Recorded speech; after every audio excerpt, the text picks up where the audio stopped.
Hey guys, and welcome back to my channel for our Premier League preview ahead of Luton Town versus Chelsea. First of all, shout out to everybody that has joined from Lewis's stream. Shout out Lewis, love you lots, obviously. No idea why I was muted at the beginning. Usually it unmutes me after the intro, but today that didn't really work out. As you can see, currently I'm sat here by myself. Charlie will join us in just a few minutes' time, and we will give you all the latest news, as well as, of course, the preview, predicted 11, predictions in terms of scoreline, and all sorts of other bits and bobs ahead of Luton versus Chelsea tomorrow. First of all, which I realised I didn't ever say after the last game, I hope you all had a nice Christmas. I hope you all had a nice Christmas. And those of you that don't celebrate Christmas, I hope you had a nice few days off. So that's what I hope for. I try to remember to wish you a Happy New Year tomorrow or whatever. So yeah, we will do that. Ladies and gentlemen, everybody, I hope you're all doing well. If you're new here, please be sure to subscribe. That would be massively appreciated. Hit that like button for me. That would be phenomenal. What's on the agenda today? Shall we quickly discuss that? What's on the agenda today? Victor Osimhen has spent 3 a.m. last night to drop transfer hints on Twitter. Now, we'll talk about it, whether it's actually a transfer hint or not. We'll talk about that once Charlie has joined. But yeah, it's kind of big. I don't know what he's doing up at 3 or 4 a.m. because he's obviously lives in Naples, 4 a.m. But maybe he's home in Nigeria. I'm not sure is Serie A off at the moment for Christmas break. I have no idea. But what I do know is what another thing we need to discuss is Mykhailo Mudryk and Romeo Lavia are most likely, in Lavia's case, almost certainly in Mudryk's case, most likely injured and out for tomorrow. Why? Why do we never get to have nice things, huh? You know what I mean? Like, sometimes I scroll here because myself and Lewis share the same StreamYard, right? So then sometimes I see what somewhat amusing sound effect Lewis has added here. This is my favorite one. So let me say it again. Mudryk and Lavia might be out injured. So now we get a sound violin. But I cannot believe how this keeps happening. Like, why does it keep happening? Please, for the love of God, why do we need to keep getting injuries? Now, we all saw how Mudryk got injured. Quite a bad slide tackle towards the end. I won't even lie. His ankle twisted. It looked bad initially. I was surprised that he was able to walk around so comfortably after the game. But clearly wasn't 100% fine. And Romeo Lavia, well, I don't even know what to say. The guy was injured all season. He's on the bench against Wolves, doesn't even come on, is on the bench again, comes on, does his hamstring. No, I don't know if it's his hamstring. Some sort of thigh injury. It might not be the hamstring. But, it's just gutting. It's just so gutting. And on top of that, Chelsea want to sell Gallagher. We don't have any single midfielder that can stay fit, and we want to sell the only one that is ever fit. It's an outrage. What is not an outrage is that we are now joined by Charlie. Charlie, sorry to interrupt you while you're eating, but I appreciate you very much for joining me. We haven't really discussed the last game with you yet. So why don't I start with that? We won a game again. 3 home wins in a row. 6 games at the Bridge that we've not lost in, which is pretty good going. By the way, love your jumper. I hope you had a good Christmas as well. But what did you think of the game in hindsight? You were there, obviously. You remember Pice in our group talking about how in the game he felt it was awful. Me personally, I thought the first half was actually pretty good until we conceded that really bad goal. And then the second half was pretty poor, really poor, if you will. But the first half I didn't think was that bad. What did you make of it in the ground, mate? No, mate, I didn't think the first half was that bad either. I thought Nkunku and Mudryk were causing a lot of problems. They were linking up well. Nkunku picking up the pockets nicely. Mudryk taking players on, making things happen. Gusto, I thought, was exceptional on the night as well. And look, first half, I thought we were good. We take the lead like we always do. And then we had a few more chances. Mudryk probably should have got a second, but he didn't. Unfortunately, Jackson, I think, could have got one in the first half as well, if I remember rightly. Yeah, when Gallagher played him in. Yeah. No, that was second half, wasn't it? That was second half. Maybe that was one, I can't remember. But there was definitely 2 or 3 chances. Obviously, the Nkunku one, that was first half, wasn't it? Yeah, and obviously Maatsen one that was like kind of cleared off the line sort of thing, but not quite. So we had opportunities to score more than 1 goal, but as seems to be the script, I was sitting there half time thinking, I've seen this so many times before. This is virtually every game at the moment this season where we'll play well in the first half, we go a goal up, we don't take our chances to put the game to bed or at least put ourselves in a more commanding position, and then we inevitably switch off and concede a stupid goal. Badiashile doesn't clear it. Then Chilwell steps up and just forgets about Elise behind him. and there's no one there, and he slots it in. So and Caicedo was with Elise actually before the cross comes in and then doesn't track with him. At the same time, sorry, on the one hand, obviously you'd say Caicedo should follow him, but on the other hand, he shouldn't have to, because it should just be Colwell's man. So if Badiashile doesn't mess up initially, and then Colwell thinks he needs to cover for Badiashile when he doesn't, then Caicedo doesn't need to follow. Yeah, you can say, but he should have done. Yeah, but only because Colwell at the last minute moved out the way. So I've been very critical of Caicedo, but I think on this occasion, yeah, partly you can dish him some blame as well. But in the grand scheme of things, I wouldn't say he's as much to blame as a couple of others. That's all I want to say. No. I would agree on that. And then look, second half, I personally would have made changes at half time. I would have got Maatsen off ASAP. Not because I hate him, because he was just crap in that game. And so I would have taken him off at half time, but it didn't happen. And look, we created opportunities. Jackson absolutely should have scored in that second half. We know full well he should have done, but just on him individually quickly, yes, that was a poor finish, and his finishing isn't great at the moment. But I actually thought on the whole, he had a decent game. I thought his link-up play was good. I thought he runs the channels well. I thought his hold-up play was good as well. He was doing good things that you want from a centre-forward. Just his finishing let him down. And if people came into this season with unrealistic expectations of Jackson, that's on them. You know, if you were expecting Jackson to be some sort of world beater in his first 6 months and his third season of senior football in his career, that's on you. I actually think for what he's been brought in to do, he's actually doing quite well. You know, he shouldn't really be in this position in the first place, being the leader of the line. I've seen loads of stats about the Drogba stuff. Look, by no means am I saying, or anyone else saying, that Jackson's going to turn into another Drogba. But let's apply a little bit of perspective here. Drogba, again, he turned pro at a later age, but he come at 26 years of age. Jackson is 3 Premier League goals behind him. You know, some players take a little bit of time to get going. I think Suarez only had 9 goals, I think, in his first Premier League season. The most important part of this is Drogba had this comparison of a stat to Jackson in the team that won the league. Yeah. We are currently 10th. Yeah, and this is what I mean. Like when you're dropped into a team that is the best team, I think arguably that team was probably the best team in Europe at that time. I actually think we were the best team in Europe at that time. I know we didn't win the Champions League, but we were the best team in Europe. When you're a new player coming in, still, I know he's 26, but still relatively inexperienced. Yeah. Drogba was getting booed by parts of the fan base. He was falling over a lot. He wasn't getting a lot of goals. Yeah. Frustrating flicks. Obviously, not because you're first of all a little bit older than me, but also you're obviously from the UK. Do you remember at the time, was Drogba getting criticised and booed for like the diving and those types of things, or was he getting criticised and booed for not playing? I wasn't really that old then, so I get it. I don't really know. I think a lot of it. I think some of it might have been to do with the diving or whatnot. But what helps Drogba is that obviously there was a winning team around him, so it didn't really matter that much. That Gudjonsson was still here, though, wasn't he? Who? Wasn't Gudjonsson still here? Yeah, Gudjonsson was still there first season. I feel like that is the levels of pressure are not even comparable. But what also massively helped him as well, he had Frank Lampard doing a Ballon d'Or runner-up season as well. So like that, these things all help. Jackson round him has got no experience and no players. Only half decent players, Gallagher. No, exactly. So look, does Jackson need to do better? Absolutely. But people had far more patience with far worse players for far longer. Like your Havertz's, your Werners, your Torres's, for example. I'm not saying Torres is the worst player, but like comparatively at Chelsea. And yet 6 months in, and people are writing off Nicolas Jackson. Yet they stick with Timo Werner for 2 or 3 years, who is miles worse. I don't care what anyone says, miles worse.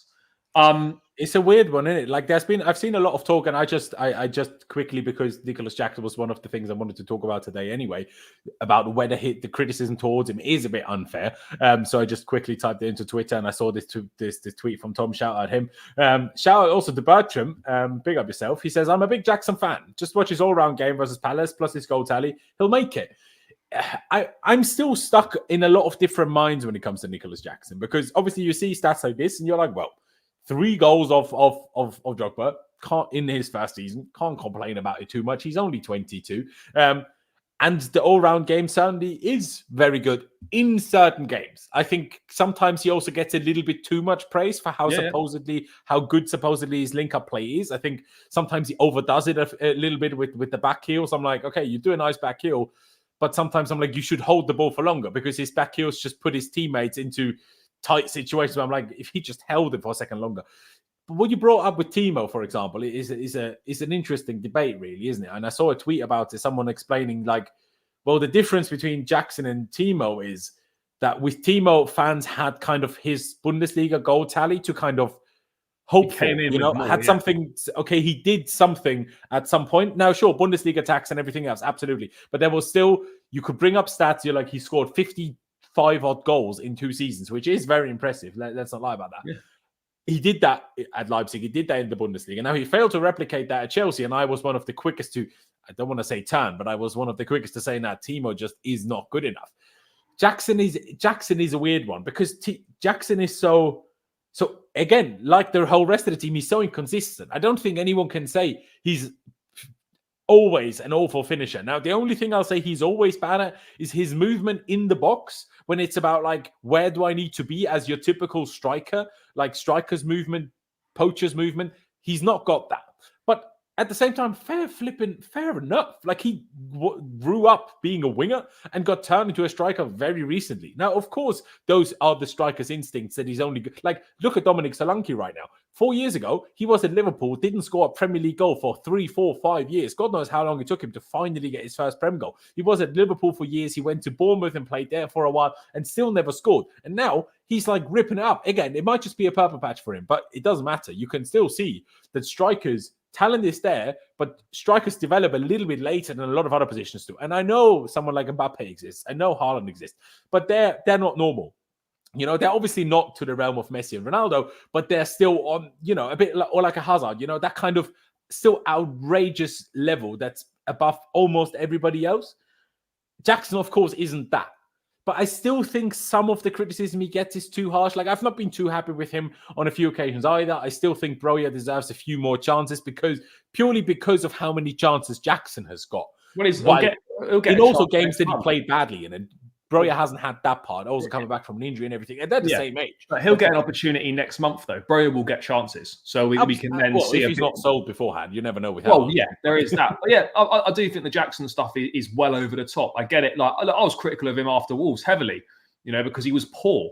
But like, if you're actually taking it into the bigger picture, considering third season of senior football really only is first proper season as an actual centre forward and all that stuff.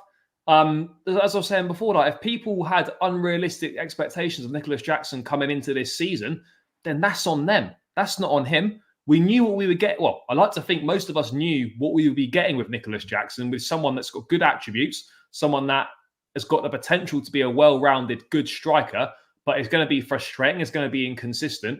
And that's what we've got right now. And for what he's been brought in to do, I actually think he's done all right. We, as a club, I think, have let him down by putting him into this position in the first place. He shouldn't be in this position where he's leading the line for Chelsea. He shouldn't. He simply shouldn't be in that position right now because he's not ready to do that. Problem is obviously the whole, like, he wouldn't have 7 goals if he didn't lead the line. So, you know, that also is a two-edged yeah, sword. No, that's also true. But you know what I mean? Like, he shouldn't have, realistically, like, if we'd signed a forward in the summer, Jackson wouldn't have played anywhere near as many games as he has right now, obviously. And I think it may well have helped him, but he is nowhere near as bad as people like to make out he is. Like, I just find it ridiculous. I think you think the same as well. That doesn't mean he's great, but he's just not as bad as people are making him out to be. Absolutely no chance. People have their opinions on that, but there is no way he's as bad as some people think. I mean, you hear some people saying he's like the worst striker to ever play for this club. I'm like thinking, Jesus Christ, he's been here 6 months. Like, have you heard of Mutu? Like, literally. Well, exactly. So fucking Sidwell. Yeah, I'm not giving up on someone after 6 months. Like, I will give everyone at least a year minimum. A year minimum. I mean, the problem is, for example, someone like Koulibaly didn't get that second year, so who knows what they're going to do. But Shout out Jam, by the way. Good to have you in the chat. By the way, if you're ever free and want to come on a stream again someday, do DM me. But he says Jackson hasn't got the clout Werner had, unfortunately, which again is valid. Werner scored 50 plus goals over 2 seasons, so of course he's going to come with more clout. He's also come for a lot more money than Jackson did. But I think Jam's most important point here is the fan base is more pissed off generally, so there is just more anger, and that is absolutely to some extent. Valid within the fans. We've had the worst 2 years since the 70s as a football club. Of course, we're not going to be fucking happy. We lost 19 games in 2023, 19 league games that is. God knows how many it is in all comps. 19 league games in 2023. We might make it 20 tomorrow. Hope not, but, we could do. So, but there is obviously also people like Ashraf who say, mate, you cannot miss 1v1s. Now, you can miss some, but I agree. The one he missed yesterday or the 27th, he should not have missed. Absolutely, you're right. But then he says, get me Solanke. And I'm thinking, hang on a second, if we had a Solanke at 22 playing for Chelsea, you would have never scored a single goal. Doing similar things to what Jackson was doing, then you'd be calling to get Solanke out. So it doesn't I guess what they're saying is don't have a 22-year-old striker, and that I do agree with in a sense. Don't have all of your strikers be 22. That's never going to work out for anyone. That's a more valid and a more fair criticism and conversation to have. But that's not Jackson's fault. Do you know what I mean? It's not. Thing. Like exactly. if people, as I said, like people had unrealistic expectations of Jackson and thought he was something he wasn't, that's on them and that's their problem.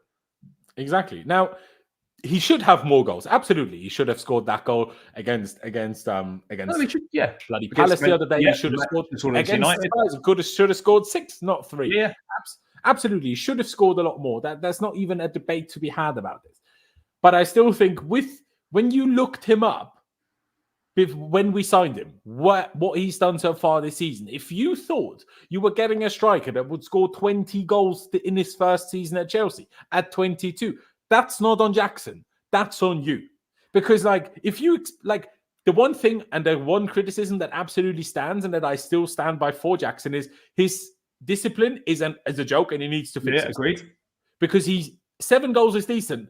And he's still, as a striker, managed to have more yellow cards. He has 8 yellow cards already. He's 2 away from another suspension. Or is it 1? No, 2, because he already had the 5 games. Yeah, he's 2 games away. He's 2 yellows away from another suspension, which is ridiculous, right? Let's not beat around the bush.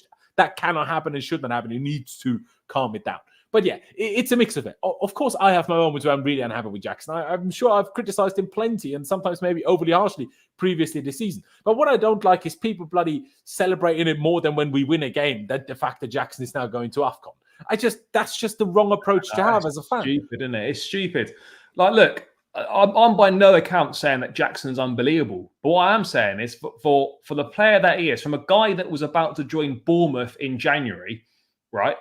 But then obviously it fell through because of the medical. He's doing fine. I don't think, if you said to me, Nicolas Jackson at Christmas time in his first season would have got 7 Premier League goals, I would say, yeah, he's done pretty well. And yet here we are and he's getting hammered. It doesn't make sense for me. Yes, I've criticised him. Yes, I think that, he should have scored more goals. No one's disputing that. But he's not to blame for where we are as a team right now. He absolutely isn't.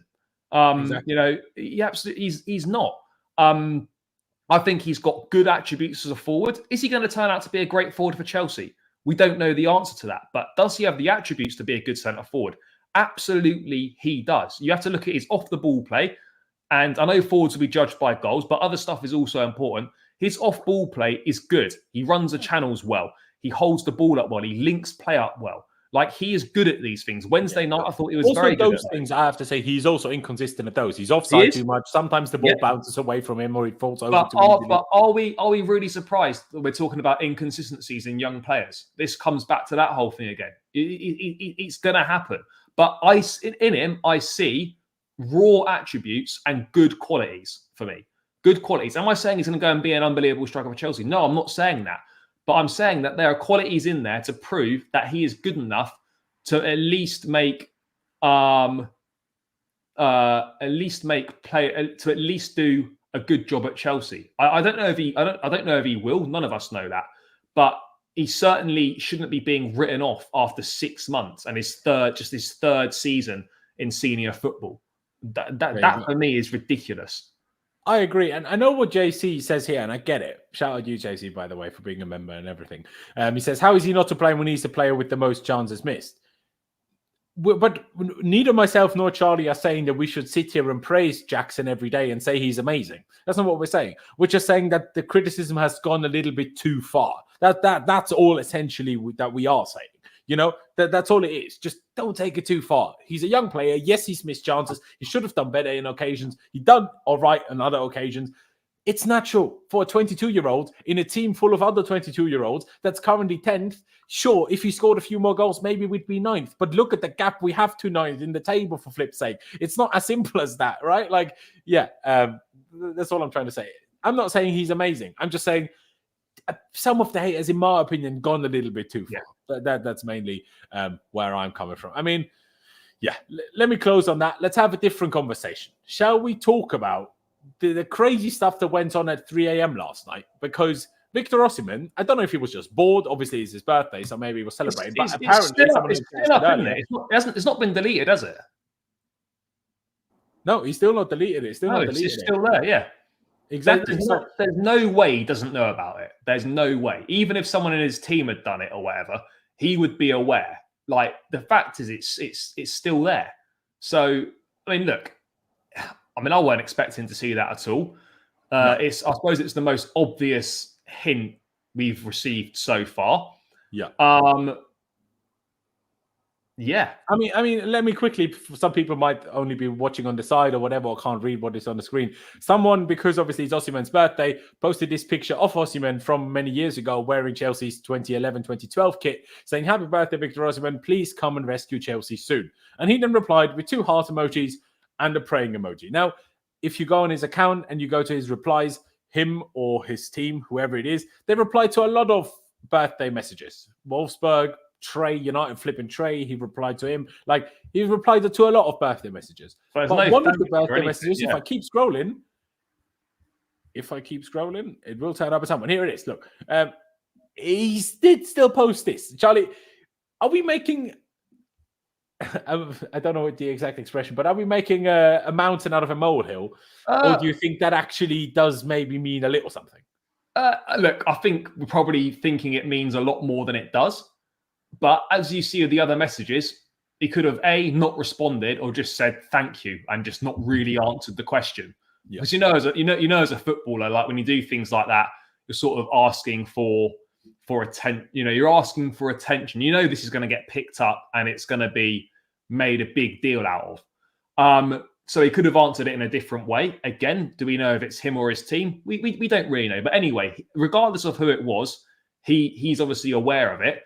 And it's the biggest hint so far that, he would like to come to Chelsea. I'm by no means saying that because he's done this, that therefore means he's definitely coming to Chelsea. It doesn't mean that at all. But it certainly feels like it's a major hint in that direction for me. But, yeah, look, have we got carried away by it? I think we probably have. Are we making a bigger deal out of it? Yeah, we probably are. But the fact is, A, it's not been deleted.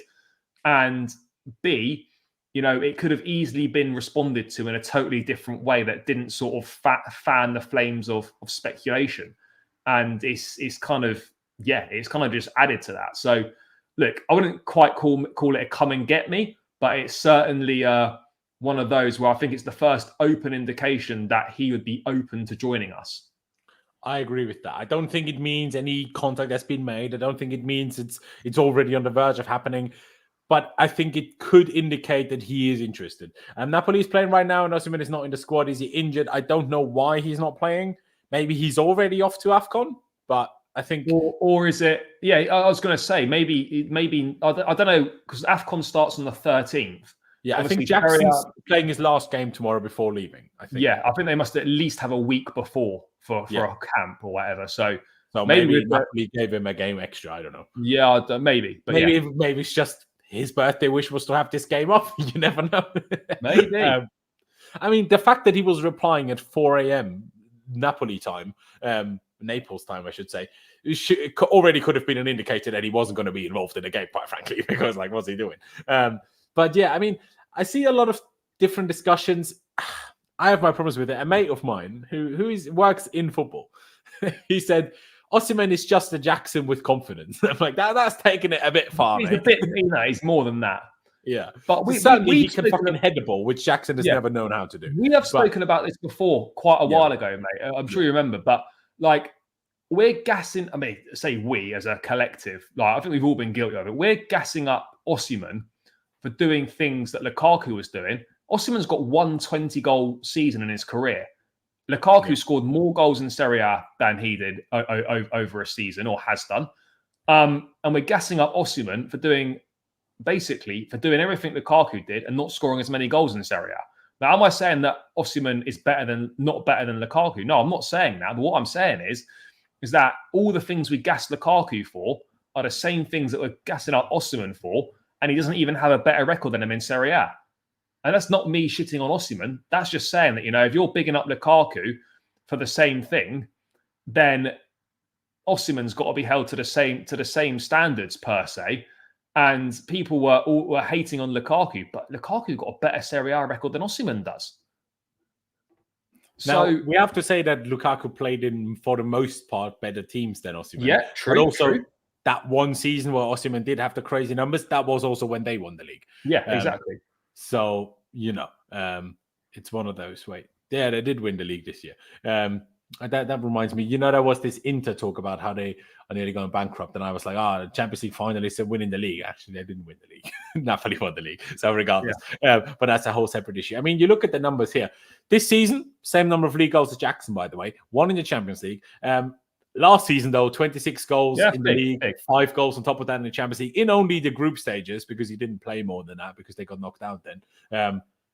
31 goals in a season is good no matter where you are. Yeah, let's be real here. But also, I still have my doubts. I do as well. And the doubts aren't necessarily that much on him. The doubts are, is our team ready to add another £100 million striker with huge pressure to perform in? Where I'm like, I don't think we're going to be good for another season or two. Maybe it's not the time yet to spend crazy on the striker. Maybe a cheaper option that's still better than maybe Jackson and a bit more experience would be a better option right now. Obviously, we're not getting Osimhen. We're not getting Tony right now, because if he's going anywhere, he's going to go to Arsenal, in my opinion, especially if that's his personal wish and Arsenal are interested as well. Osimhen got a red card in the last game against Roma, and that's why he's not playing. Fair play. There you go. But yeah, it's a tricky one, especially with costing like £115 million or 130 million euros, whatever it's going to be. It's very expensive. Now, if it happens, I'm not going to complain about it, and I'm going to be happy about it, and I'm going to hope that it works. But I have my fears that, as with every expensive striker that we've bought, that it's for some odd reason not going to work out. I'm not sure if he's the best necessarily for Nkunku. But then at the same time, just because Osimhen has played a certain way at Napoli doesn't mean that that's the only way Osimhen can play. None of us are Napoli fans. None of us have watched every game of Napoli. What an Osimhen does there might be instruction by the manager. It might not be that he can't do other things. It might be that's how the manager wants him to play. So it's a bit like, Gallagher has also improved, but a year ago, none of us would have ever dreamed it possible that Gallagher could play as a 6 and be our best player. No chance. No chance. Do you know what I mean? So with time, with managers, whatever, things can change and things can be, worked with. But yeah, his biggest strengths in Italy seem to be transition. We don't really get the chance to transition that often. At the same time, I say that we've had a lot of chances recently from transition and just bought them. So I guess we would be in a better position with him then. But if we become a better team again, that other teams take more seriously, we will have less of these transition moments again. So it's a bit of a catch-22 again, like with Pochettino, where I'm like, I want him gone, but it's a stupid to sack him, but it's stupid to keep him. So what the flip do I do? But yeah, it's an interesting one. Just to finish off this Osimhen topic, mate. Do you see it at all possible that it happens in January? The only way I see it happening in January is agreeing a deal for the summer. I don't see any way where he actually...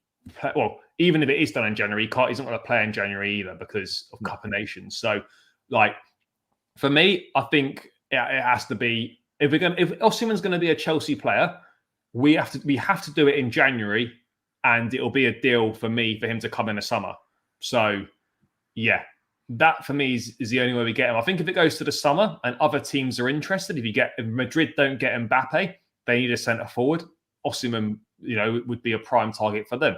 PSG, if Mbappe leaves, might look at Victor Osimhen. If I was Osimhen, unless I'm dead set on joining Chelsea, but they've got Gonzalo Ramos as well. They do, but if I'm Osimhen, unless I'm 100% dead set on joining Chelsea, then I'm waiting until the summer and looking at my options then, because right now in January, realistically, who's going to sign Osimhen on a deal to come in the summer other than us? Probably not anyone. No. So for me, I see no way in January he's a Chelsea player, other than if we agreed a deal to sign him and he comes in the summer. There you go. The Dead Lion is asking whose post is this. I don't know who the guy is, but someone that wished Osimhen a happy birthday, and Osimhen replied with what you can see.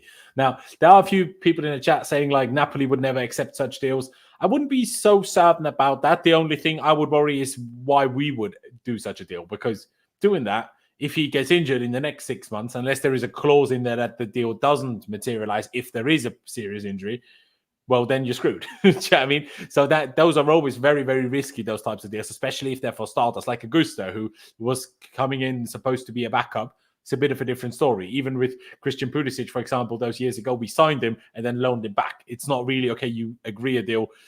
Even with Nkunku, like there was risk to it. And in the end, it kind of caught us out because we agreed that deal. Then he got that injury before the World Cup, comes back after the World Cup, and then obviously gets that injury with us. Now, is it necessarily related to that injury he's had in the season? Who knows? But maybe another big injury would have actually kept us from signing him. Who knows with our owners? It's certainly not out of the realm of possibility. But then I see statements like this, and no direct argument go at you, Kevin, right? But sorry, you people need to use your brains.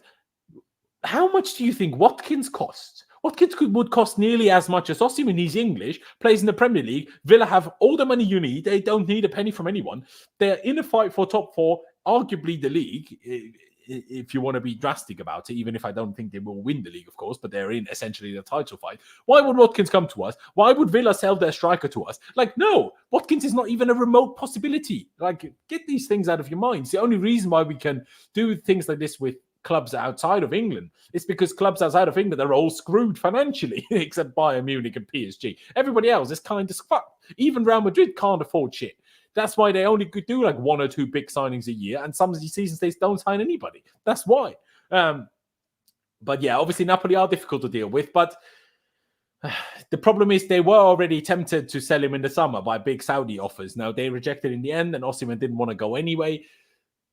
But still, they're not completely against selling him, as far as I know. There's a reason they gave him a deal now with a release clause in. Yeah, it means that if Osimhen wants to go and it's met, he's going. So Napoli have got the price that they want for Victor Osimhen.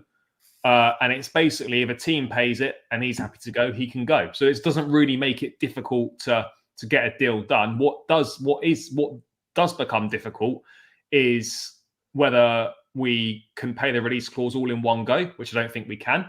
And do we try and pay a bit more, like with Enzo, and structure it more favourably for us? And can we get them to agree a deal where, can we get them to agree to a deal where he comes in the summer and not now or whatever? Like, actually agreeing a deal to sign Osimhen is not actually that difficult because the release clause is there, but we just have to work out, can we pay it all at once? Or can we? That's the problem with the release clause, by the way. Yeah, because they want it up front. So that we can't. We're not in a position to do that. Exactly. Well, it's not even about it being up front, but when it's a release clause triggered, you don't, as far as I know, you don't then amortize it, regardless of the contract length. I could be wrong on this, but also, like you said, you also need to actually pay it up front. Waldo in the chat a minute ago said you can't do 8-year contracts anymore. That's not true, mate. You can do them. You just can't amortize over 8. You can only amortize over 5, but you can still offer longer contracts, but the amortization is 5. Exactly. And Waldo, you'd be right to say, why on earth would you do an 8-year contract if you can't even amortize it over that length? Valid point. Well, because our owners and recruitment team are stupid. And there've literally been reports that we will keep doing it. So, yeah, that's all we're going by here. But yeah, enough about Osimhen. Let's see what happens. But hey, this is an interesting one. I do like players that want to be here and aren't just, I don't know, like targeted or interested because of the project or the money. Like a player that wants to be at Chelsea because it's Chelsea, that will make me feel better about a signing. At the same time, that was the case for Lukaku, so it never means a lot. So it could also mean nothing. another conversation that needs to be had is about Conor Gallagher. And it's not going away. The reports are not going away. This time from Ben Jacobs, he says Chelsea will sell Conor Gallagher for a bid of 45 to 50 million pounds, with Alec Barley, Joe Shields, and the two sporting directors will all be involved in this window. No enhanced power for Pochettino. And we're basically briefed this every week. No, not even every week. I've seen that reworded about 10 times in the last 2 weeks. Exactly. It's even like every 2 days rather than every week that we're getting reports like this. And it's just to me absolutely unfathomable. I just cannot understand why we would entertain this. Like, I get money, right? And I get, in hindsight, you're always smarter. But if we've put ourselves in a financial situation where we have to sell Gallagher to not, get destroyed financially by financial fair play or whatever else, this is ridiculous. He's our only fit midfielder. He's our best midfielder, and he's our most experienced midfielder. All three of these reasons are reasons not to even consider selling him. Again, we've all, I mean, Charlie, to be fair, you're one of those that says you don't think experience is as big a deal as some others do. I know that. But even still, I think also you agree that we are lacking a little bit of experience. Oh, yeah, absolutely. There you go.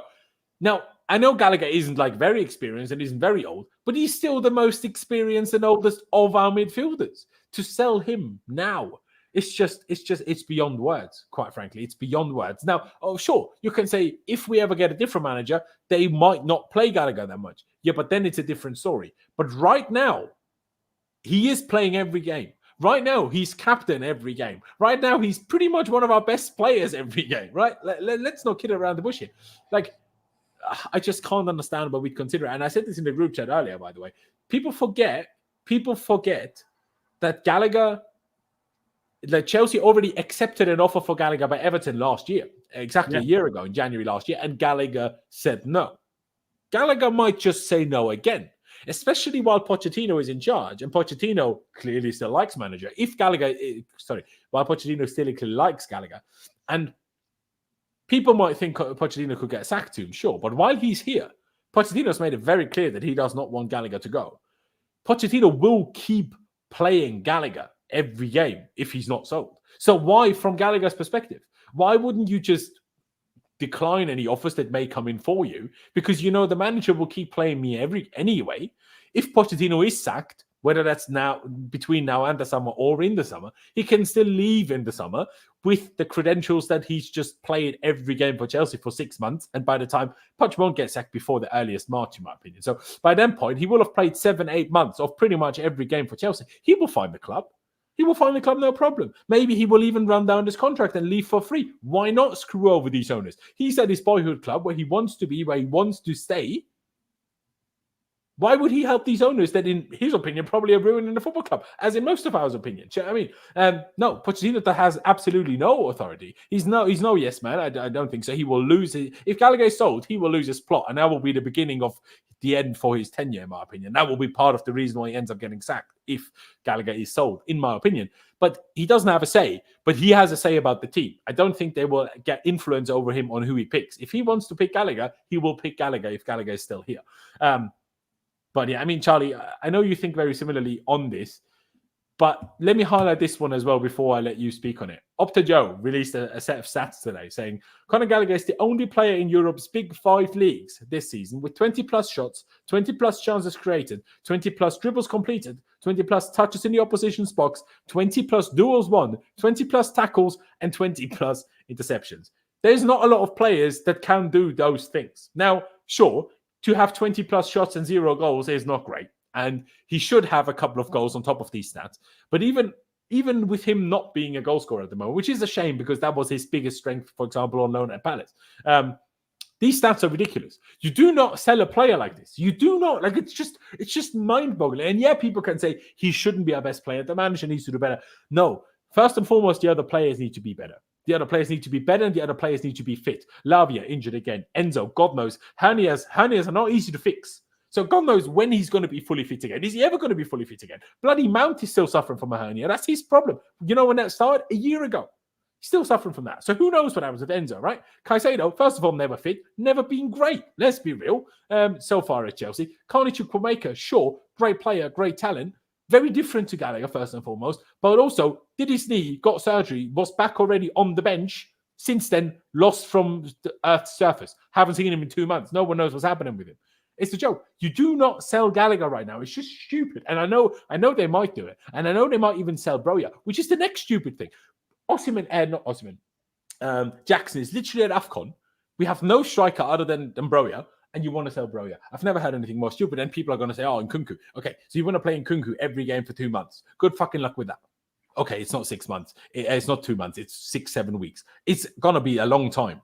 It's a joke. In my opinion, everyone who wants to sell him has zero ball knowledge and zero understanding of how football works. No one's saying Gallagher is the greatest player in the world. No one's saying Gallagher is the savior of Chelsea. But what fact of the matter is the case is that none of our other players can run as much as he can. None of our other players can be fit as much as he can. And none of our other players perform as well as he does in midfield. And to sell that is just ridiculous. It's ridiculous for me. How do you see it, Charlie? No, mate, I agree. Like, for me, look, the recruitment should be a cohesive partnership. It shouldn't all be the manager, and it shouldn't all be the sporting directors and the ownership. It should be a collaborative effort. And it's clear, like, it can't be any clearer. Pochettino loves Conor Gallagher. He wants Gallagher to stay. He's publicly said that. Gallagher himself has publicly said that he loves Chelsea. This is his club. He wants to stay at Chelsea. They publicly come out and said that, right? If, as a sporting directors and the ownership, you are disregarding what a player is saying, you are disregarding what a manager's input, you are disregarding the fact that this guy, whether you like it or not, that this guy has been, along with Cole Palmer, our best player this season. This guy has been our captain for 3/4 of this season. He lives and breathes Chelsea. He gets the club. And yet, what serious club, whether you rate Gallagher or not, decides to sell their best player potentially halfway through a season, a player that a manager has used every single week and has been a mainstay in this side? That, for me, makes no sense. As you touched on, this is not about, can Chelsea do better than Conor Gallagher?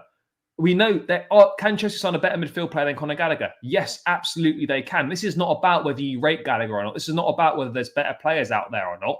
Exactly. This is about a precedent that gets set, that we cannot keep using academy graduates as a get-out-of-jail FFP free card for reckless overspending on players that no one needs. That A, we don't need, and then B, are not going to turn out as good as we thought they were. We can't keep doing this to paper over the cracks of poor recruitment with certain players.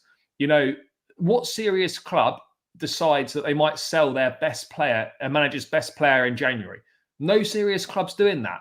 And even but my big thing is, right, when they came in back in summer 2022, they wanted Conor Gallagher gone then.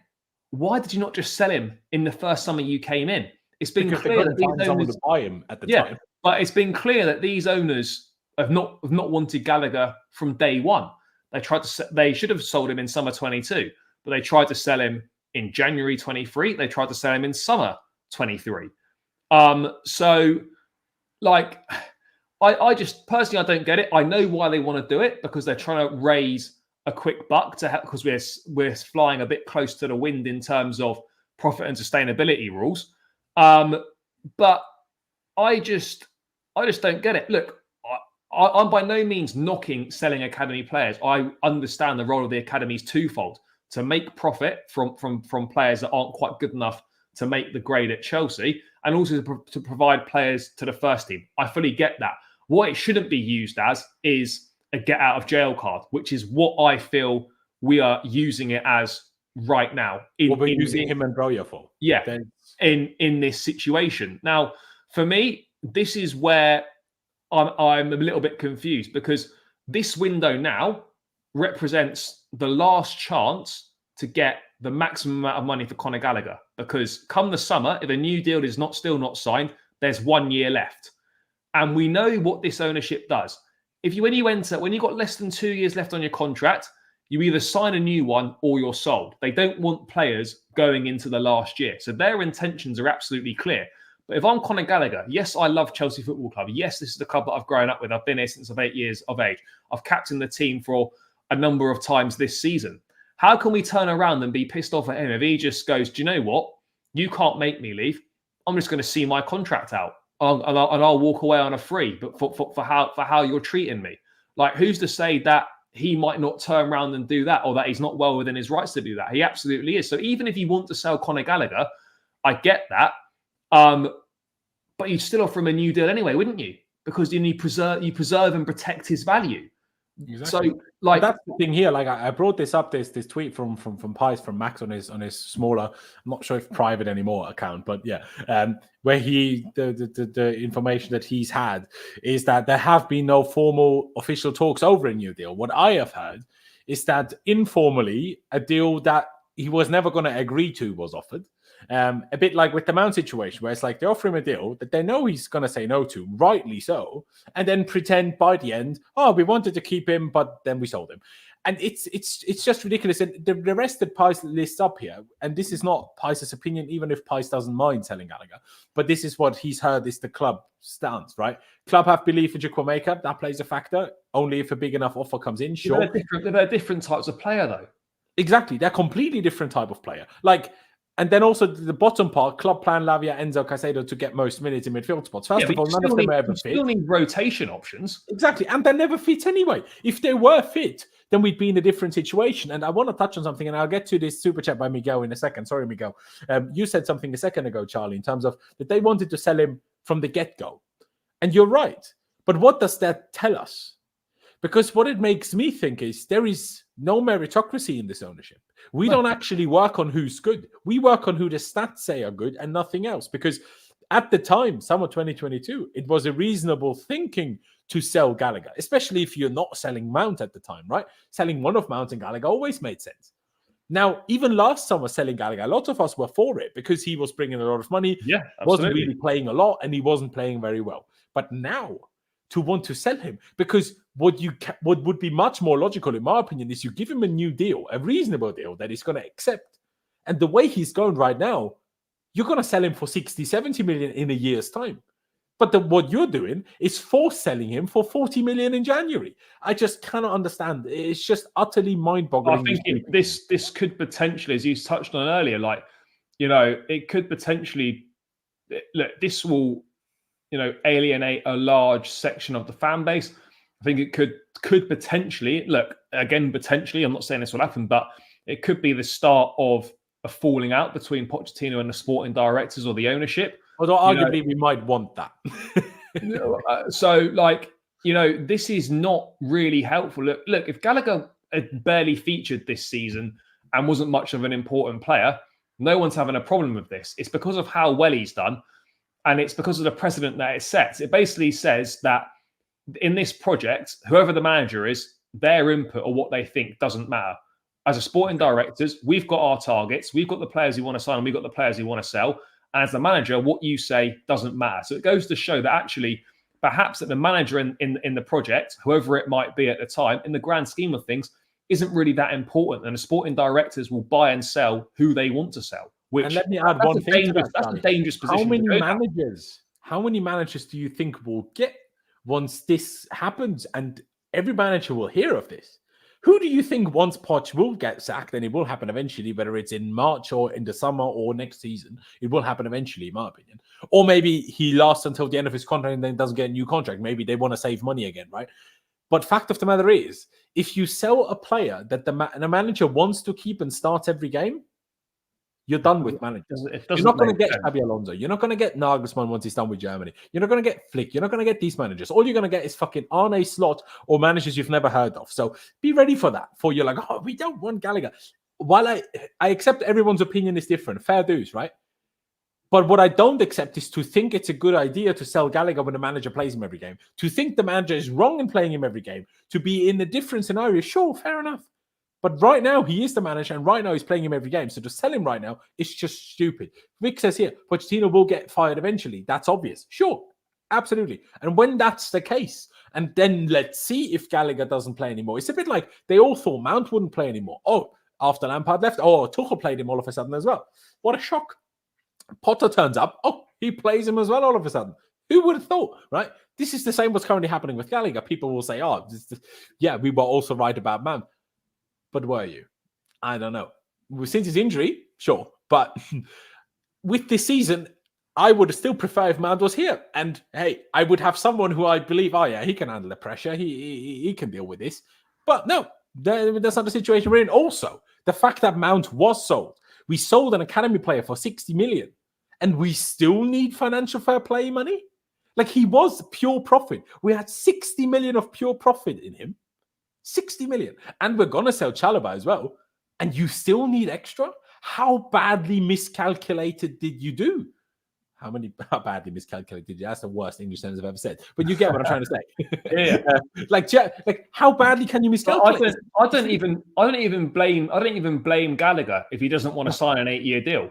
Like, unless you're signing for a new club and you're young, then maybe it's slightly different. But I get it. Like, why does he have to sign an 8-year deal? Why can he not just sign a 3 or 4 year contract extension? Why does it seemingly have to be 7 or 8?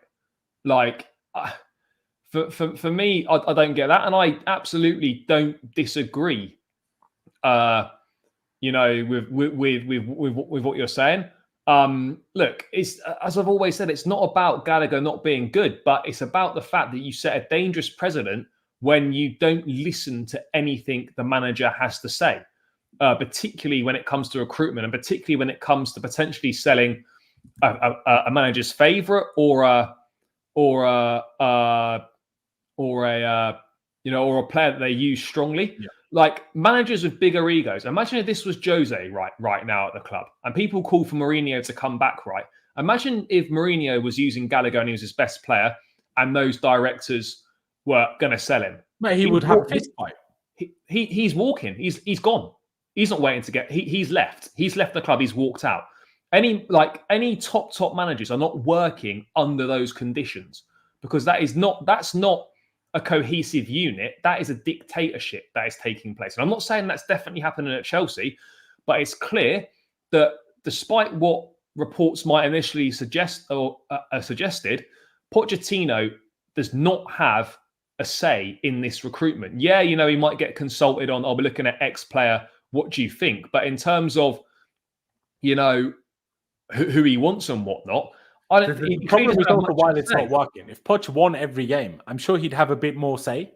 Maybe, but then on the flip side as well, though, like, you're looking at it, and like, these directors have put this squad together, and you're thinking, well, you're seeing what's happening here. Why are you not then going to address what needs addressing? And this, for me, we're told we're 2 windows into a 4-window plan. If this window coming up now, that's what scares me the most. Yeah, well, exactly. If this window gone away from the plan yet, if this window coming up now and the window in the summer, experience is not bought in, then I'm sorry, I'm done with these directors. I can't trust anything they're saying or anything they do. They come out with a big interview, patting themselves on the back, but that interview still winds me up. What for me, what's clear is, right. Look, Lawrence Stewart, I think, is a great guy for the multi-club model. And Win Stanley's got good talent ID. It's clear that these guys have never put a squad together before, because they have completely misunderstood what is required in a squad to compete in the Premier League at the top level, at the top end of the league. They have completely misunderstood what you need in a squad. There's a reason why a squad has never been assembled like this in the league, because it doesn't work, or if it does work, it takes 2 to 3 years for it to come to light. There's a reason why it's not done. And look, I get it, you might have a plan, but there's no shame in admitting that what you thought might work hasn't worked, and you need a slight deviation from the plan. There's no point just sticking with the plan through pure stubbornness, because that was the plan. There needs to be an acceptance and a realization that, this has not gone quite as we thought it was going to go. We need to make a few adjustments. We'll still have the main plan, as it were, but we need to slightly deviate and bring some experience and quality in, ready-made players, to supplement what we've already got. But for me personally, mate, I can't trust anything these guys are going to do. I really can't right now. Absolutely. Honestly, like I have my issues with Poch, right? But the hope is that Poch is successful with Gallagher so that Poch has more influence on the owners than the sporting directors do. And rather than, I mean, I want Poch gone, but much more importantly for me is that the sporting directors get gone. I mean, what Miguel says here, by the way, didn't we do this in the Roman, selling academy players?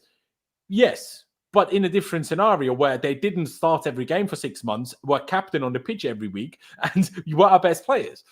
If we sell Maatsen, people aren't going to complain that much. The whole Lewis Hall thing, yeah, sure, people complain, but it's different, right? And it's not like what we did with Mount. Okay, there was contract dispute, so that's a whole separate issue, right? But it's different to a player that starts every game and is the best player most games. Again, why did Vivell leave? What do you think? Think about it. What do you think? Yeah, I mean, I think it makes more sense. I think it makes more sense. You say your point first, Charlie. Go on. I was going to say that just on the Vivell thing, we never really got the reasons why he left, but I think it's quite clear now that he wasn't being listened to, or his input wasn't taken seriously.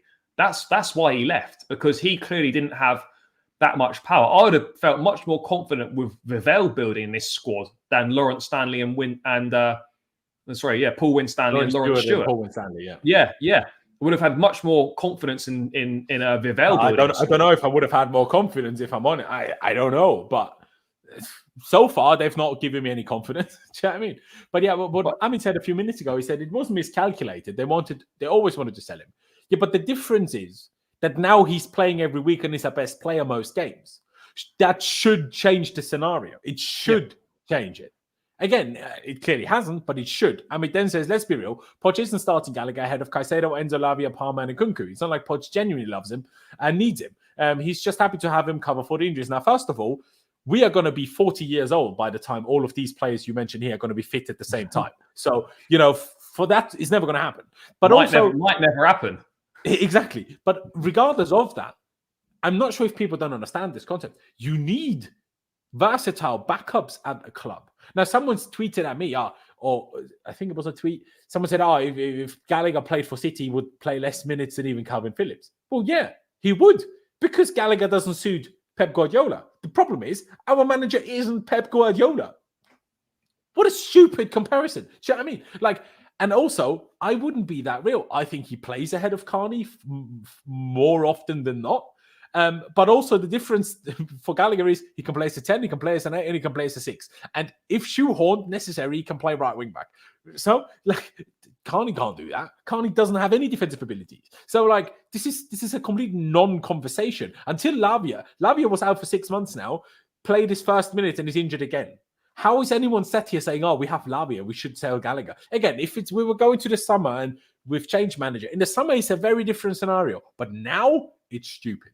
That's me. But hey, I think we've spent enough on this. We need to have a few other things to discuss as well. So let's get away from this Gallagher discussion. Another interesting one that's come out of Portugal. Again, who knows how reliable it is, even if record Portugal are quite good in general. But obviously, they do want clicks. Todd Boehly and Benedict Bali are gaining momentum into buying a minority stake in Sporting Lisbon. My tweet was, Sporting, don't do it. Unless you don't want to become a kindergarten, don't do it. Well, we had this kind of... murmurings of this in the summer of the Agate. Or September-ish time, I feel like. Yeah, because apparently PSG were going to report us because we wanted to buy part of Sporting as part of the deal or something like that. So this is not necessarily something new that's come out. Obviously, you haven't heard about it for a few months now, but yeah, it's clear that obviously we're looking to acquire another club for the multi-club model. But yeah, I don't know really what investing a minority stake in Sporting really does that much for us, especially if it's a minority. It depends on how much say we have. The say matters the most. But if we do have a say into, we can send them a few loanies, we can take their players if we want to, for maybe a bit cheaper than others could. This is amazing because Sporting is one of the biggest clubs in a top footballing country, but they're not big enough of a country with enough big clubs and financial, just funding, I guess, to really compete at the top level of Europe. But they're still Portugal produce a lot of ridiculously good footballers. Their direct link to South America, in particular Brazil, with the language being the same in Brazil and Portugal, into Europe. So it's for all these players we're signing. Imagine we could, rather than André Santos being a at Nottingham Forest right now. Imagine he could be at Sporting Lisbon. Well, we could have sent him to Porto, but we didn't. Or could we? I didn't know. But fair enough. But if we own Sporting, it's a different scenario. Imagine he could be there at 18 rather than having to be in England for pre-season and then America and then living in fucking France. He could just be in a country where he speaks the language, can adapt to Europe, can adapt to European football. It's fucking amazing. No, Kevin, I don't think he was a 6. I think he played as an 8 or a 10 as far as I know. But I could be wrong. But that's what I remember when we signed him, the research I did. That's what I remember from that. But yeah, in general, if it happens, I guess good. But if I was Sporting, I wouldn't do it. No, I agree.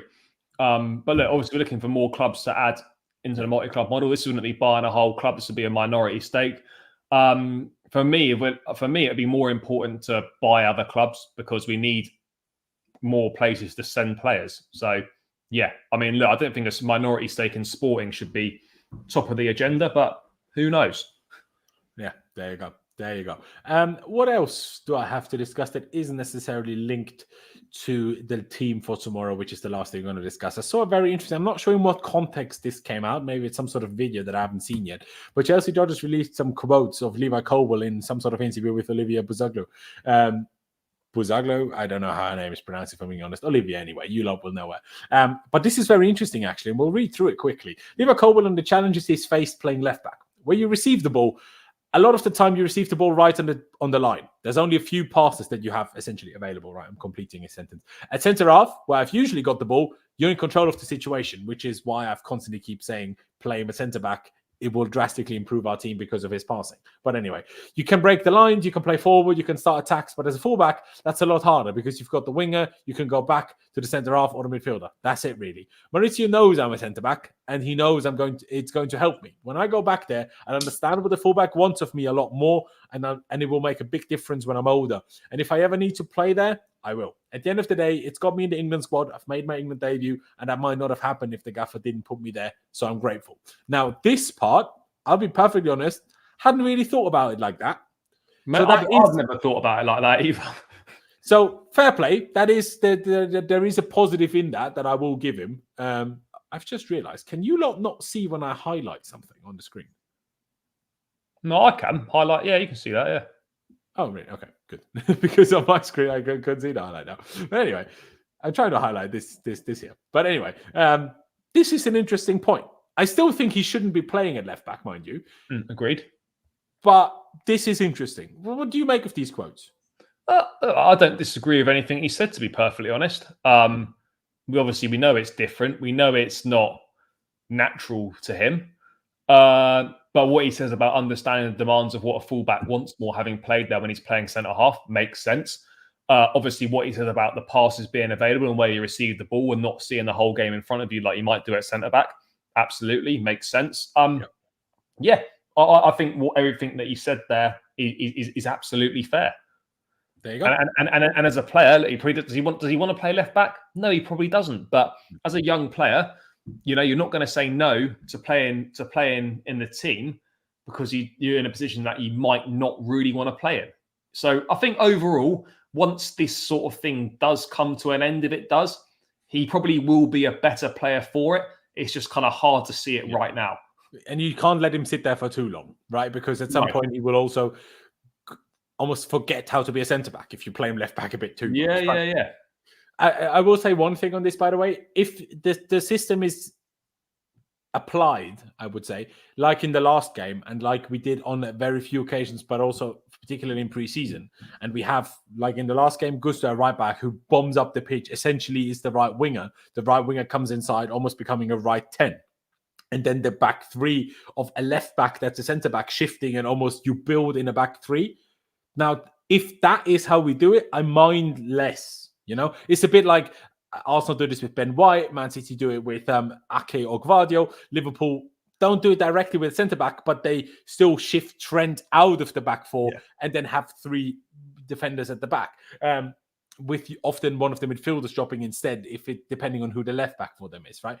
If that's how we do it, I'm more okay with it. But for the last 2 months, 3 months, maybe even 4 months, because it's now nearly January, we've essentially played Chilwell as an out-and-out left-back. This is what I have a real issue with. I don't like that. If he's like I say, if it's like in the last game, I'm more okay with it. It's still not ideal. I'd still prefer him to be a normal centre-back. But yeah, if it shifts to a back three in build-up, then I'm more okay with it. But even then, his defensive instincts are clearly those of a centre-back. The certain mistakes he's made happen because he's a centre-back. He comes inside a bit too much. Even the goal we conceded against Palace. He's a centre-back at heart. That's why he went to Badiashile's man and forgot about the man behind him. Because in his brain, he's a centre-back. He should have a full-back behind him. But he didn't. And that's why there was all of a sudden Olise behind him and scored. And or Everton away, when he didn't storm out to close that down. Cucurella would. A left-back would. A centre-back doesn't. A centre-back stands there, arms behind his back, not to get a handball away, and try to block it. A centre-back doesn't rush out in those situations. A centre-back doesn't do that. Watch Thiago Silva. He would never do that. A left-back does. The problem is he's playing left back, but his instincts are obviously a centre back. And people have a go at him for that. That's the worst. That's the most annoying thing in my opinion. Stop having a go at someone for being what he's been taught to do for the last 20 years, essentially. Okay, he's only 21. So let's say for the last 15 years, but even still. But yeah, Charlie, I think it's about time we get into talking about the team tomorrow. And we have two annoying things to touch on. First of all, let me bring up what Poch said on Lavia. This was not a press conference today, by the way, ladies and gentlemen. There was no there was no specific press conference for today. It was in this Christmas period. We often, if you remember it from the Sarri days, when you play Thursday, they don't do a pre-match press conference on Friday. They just split the post-match press conference into two parts. One is for post-match and one is for pre-match for the next game that is then embargoed and released, whatever, like we saw today. Poch on Lavia said on weekdays after Christmas, what was it, Wednesday that we played? Yeah, exactly. Lavia felt something and we need to check and hope it's not too bad. We're a little bit worried because if you watch the game, I had to change his position with Gallagher at the end because he was struggling to run. We will see what's going on. We hope it's not a big issue and he can be with us again. He's an important player that we recovered and it's going to be a shame if we cannot use him in the next few games. Now, the fact that he was limping after the game in the kind of, what's the word, lap of honor or whatever, doesn't exactly make me think he's going to be. No, I thought it was walking all right. I mean, obviously, really okay. To be fair, maybe I didn't see properly, but I didn't notice that he was limping. But I can't say I was looking that close. And obviously, if the cameras were on him on the TV, then it would have been a much better view of it than I had. But I mean, yeah, it doesn't sound that promising, does it? If we're being brutally honest, I would be, and particularly with how we're looking after players at the moment, we're probably erring more on the side of caution than we have. But then again, playing Caicedo again after just having had fever and having to play the last game already, that in itself is also a risk, right? So no, true. But look, mate, it's annoying because I actually thought Lavia was all right when he come on, and I think it offered a better balance to the midfield. Having him in there, looking at him, I can't believe how hench he is at 19. You know, he's massive, tall, but also like he's filled out his frame already. Usually. He's like a proper throwback midfielder, isn't he? He's like a throwback, like sort of old school six. But yeah, I mean, but also, I mean, especially for his age, right? That at 19 he's already filled out his body that way. Yeah, it looks very physically developed for his age. And look, this seems typical of us at the moment, isn't it? As soon as a good thing comes, it's immediately followed by a not so good thing. Exactly. And look, hopefully it's not too bad. Surely they must know by now. Obviously, they've not said anything, but they obviously must know. I would have a feeling that if it was a quite a big problem, we would obviously know about it by now. I don't think it's a serious thing, but if it's a thigh issue, you'd be insane to play him again, even if he's okay. You wouldn't play him. I agree. I suspect at best tomorrow he'll be on the bench, but I'd be surprised if he makes the squad. If I'm being brutally honest. I agree with you, mate. I agree with you. And we need to top that off with a bit more negative injury news, unfortunately, because Poch also spoke on Mykhailo Mudryk, who he at the time also said needs to be assessed ahead of the game after he limped off and came off. Now, I'm not sure if you saw a replay of it, Charlie, but how it happened is obviously that tackle close to the byline and his ankle. Like if you imagine this as being his ankle, it kind of went like this inwards under the foot of the tackle. So it looked quite bad initially. And the fact that he stayed lying down so long, I was quite concerned. I can't even lie. But then he also walked around after. Again, you could say, but Lavia did. Yeah, but it's different for muscle injury. If you have a tendon problem or a joint problem, right, you're not walking. You normally can't weight bear on it. You normally see them like, especially if it's bad, right? Yeah. But even if it's a little bit, you're gonna try to like not walk. The fact that he walked makes me be a bit more positive, and I do see a chance that Mudryk maybe is on the bench. Yeah, but I also very much doubt that he starts. Yeah, mate, I would agree on that front, which is a real shame because he's been playing well recently. He's been one of our most important attackers, I would say. He's making things happen, and every time he sort of gets into a groove and a rhythm of playing There's well, a small issue, like a little minor setback happens, which is really unfortunate. Hopefully, it's nothing major, and maybe it's just an impact thing, and he's fine. But again, like you, mate, I think at best we see him on the bench tomorrow. Exactly. So that is unfortunate. But with that said, let's get into the team for tomorrow. And what we're doing today, Charlie, is predicting what Poch will pick. Now, in some occasions, that's going to be quite straightforward, I guess. But in some others, it might be a bit trickier.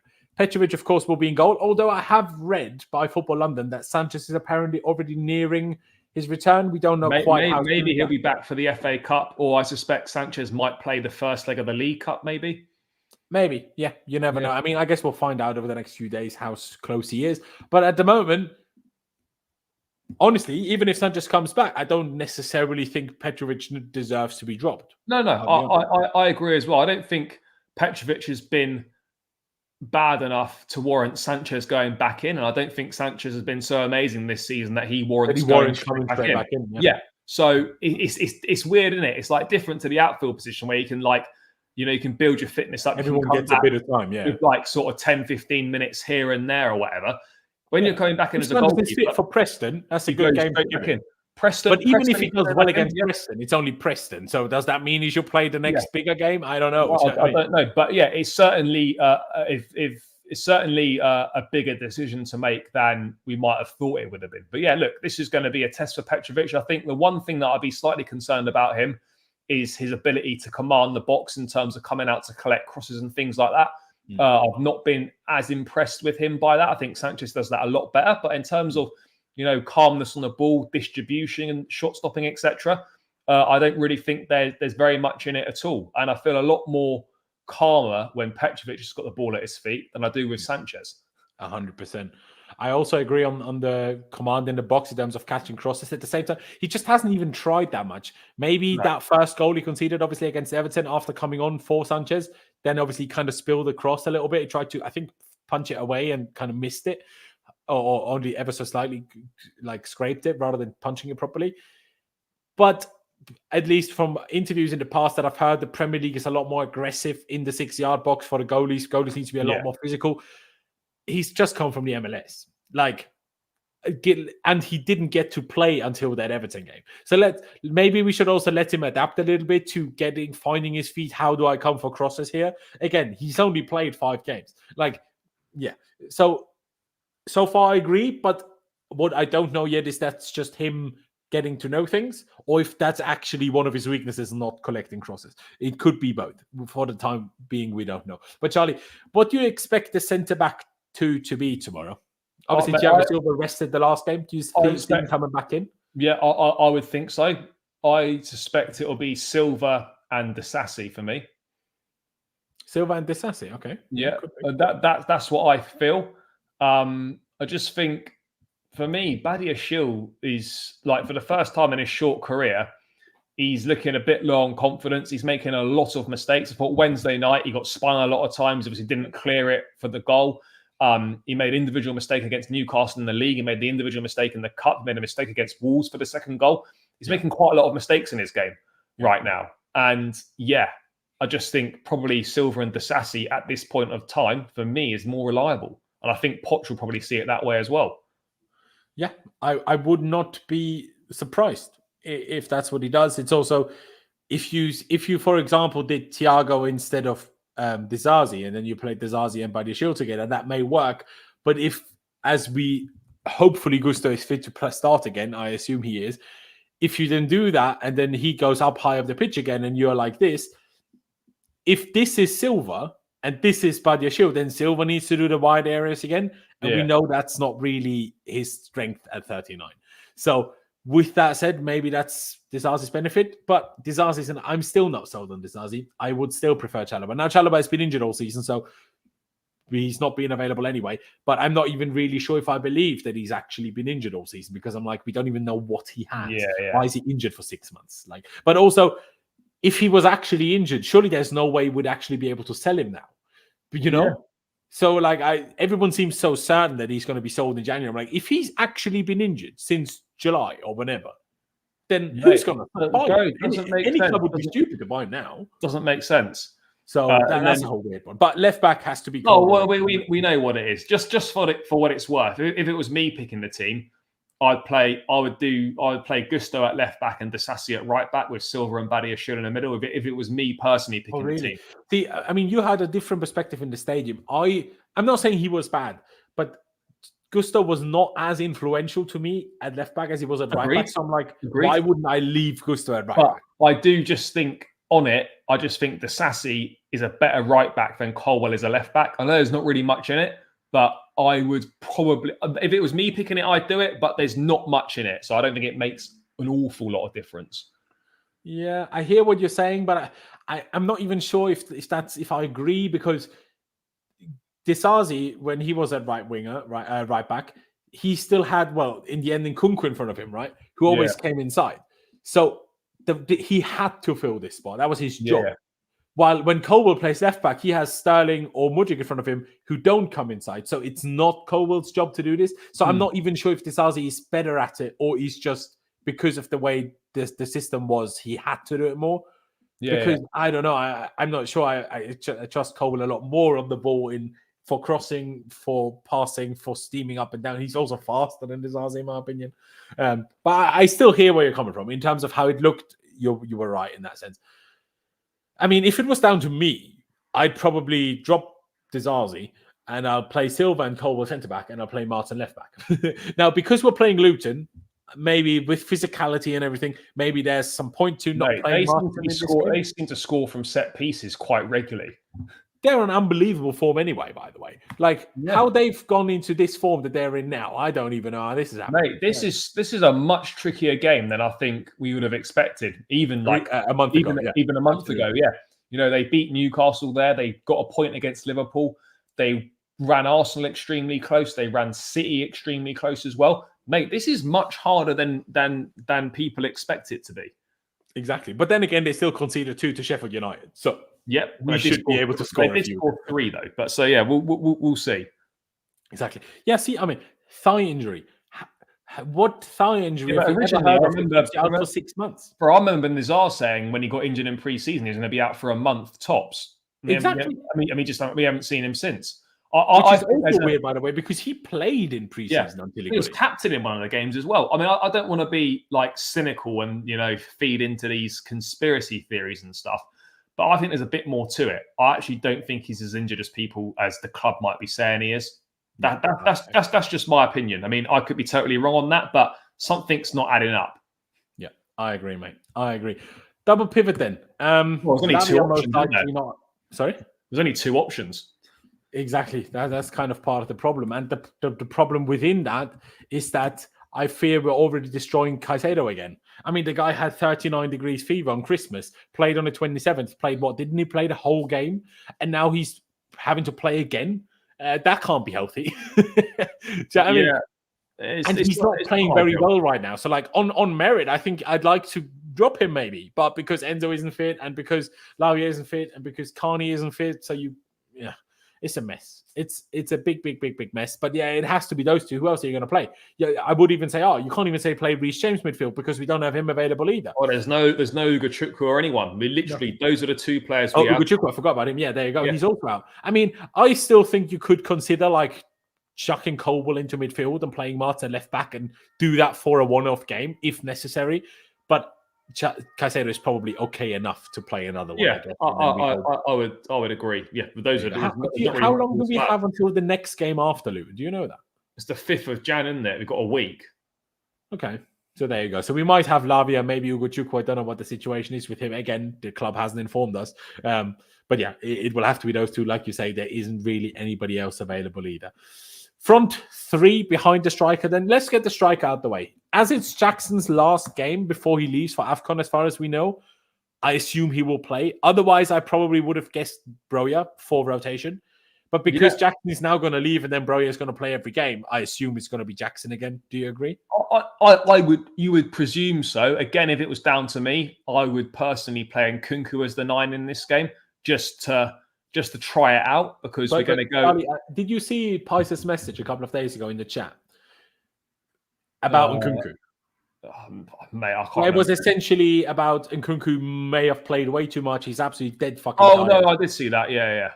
I do not see a world in which Nkunku starts tomorrow, mate. It's 3 days after the last game. Like, don't you think it's like he was out for so long, starting back-to-back games 3 days after each other? No, maybe not. I just think I think he should be rested. Whether he will or not, I don't know. But I think it's playing with fire again if you start him again. Possibly.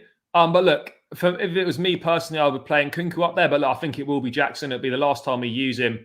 Could be till well into February, because I think the final of the African Cup of Nations is like February 11th or something. Yeah. So this will be the last time we see Jackson for a good 6 weeks. Yeah, and then it depends on how far Senegal get. Depends how far they go, of course. If they're out in the group stage, we'll see him sooner. But they're going to be ones that you would think would go quite far into that tournament. So yeah, look, Jackson, I would expect it to be him. I think it's obvious that Cole Palmer comes back into the team. Yeah. Right wing or a 10, mate?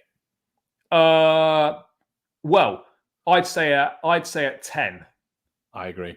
Because like I say, I think fair enough, maybe you would start Nkunku, but I don't think Poch will. I think Nkunku will come off the bench tomorrow. So therefore, someone has to be the 10. It has to be Palmer. Then Sterling will have to be left wing. Who else are you going to play if Mudryk isn't? If Mudryk's not available, then it has to be Sterling. And then you kind of decided between Maatsen and Madueke for right wing. Mate, it's Madueke all day. It's not even It absolutely should be. Like Madueke has to play this game. Look, like for me, it's an obvious one. He was game changer against Palace. I thought he did well when he came on against Wolves. Yeah. All you can do as a player is make an impact when you come off the bench, and he's done that. And I think he's done more than enough in his last 2 appearances to warrant a start in this game. Absolutely. I completely agree. And I also think this is most likely the team we're going to see tomorrow. Yeah. I think small chance that Badiashile stays in the team and Disasi drops out. Maybe. I just hope Gusto is fit enough. Yeah. I don't want to be in a situation where Disasi has to start right back because Gusto needs to be rested again. Yeah, you would think so. You would think so. But like for me, if Mudryk's fit to start, then he goes on the left instead of Sterling all day. Sterling shouldn't be coming straight back into that team. But even then, if Mudryk is fit, then Sterling plays on the right instead. Let's be real. He shouldn't. He should. If everyone's fit, it should be Mudryk, Palmer, Madueke. That's what it should be. If the team's being picked in fairly, that's what the team should be. Yeah, no, I agree. I just want to highlight one thing before I ask you for score predictions.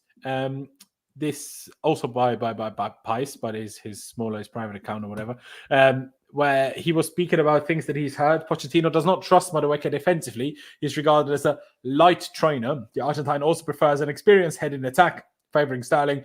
Mudryk is regarded as a hard worker, according to sources.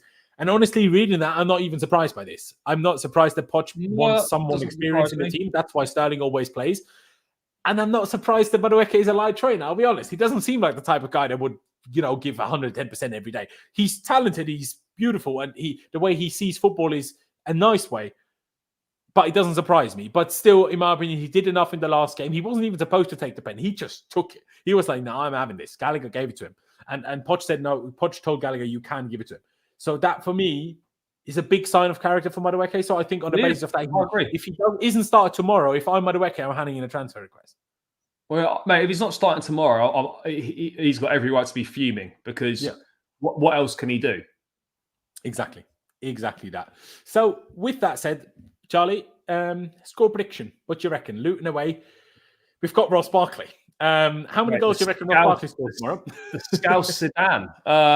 Yeah, he's in a bit of form at the moment, isn't he? I'm saying. I don't know. It would be typical, wouldn't it? It was obvious that Elise was going to score yesterday after our pursuit in the summer. I mean, it's kind of obvious that Ross Barkley might score and we lose 1-0. But no, I think I mean, I don't know if you. I think you've seen it as Actually, well. look But at look how many goals against former clubs there's already been in the league. Mate, we haven't won an early kickoff either since Leicester away in 2021. If we don't win tomorrow, that's 2 years without a win in a 12:30 kickoff. That is mad. Let me read it out to you. So Pi sent us this chat in our group chat earlier. I'm not sure if you saw it elsewhere, but this would be, like you say, 2 calendar years without a 12:30 kickoff win. Our recent results at 12:30: 2-1 loss to Wolves, 2-0 loss to Brentford at home, 1-1 against West Ham, 0-0 against Liverpool, 1-0 loss at home to Arsenal, 1-0 loss away to City, and a 3-2 loss against West Ham. And like Charlie said, the last time we won the 12:30 kickoff was Leicester away under Thomas Tuchel, and that is unbelievable. But yeah, Barkley to Luton's good form, our away record. I'll be honest, Charlie, I'm not confident. I'm not massively confident either, but I still think we do have enough. I think they'll score first, but I'm going to go for a 2-1. Boy, if they score first. I mean, I hope you're right, but if they score first, I'm not sure if we're coming back to win. I want to say a win as well. It would have probably been 1-1. I do like a Premier League predictor thing where we predict every Prem game. Yeah. I predicted a 2-1 in that.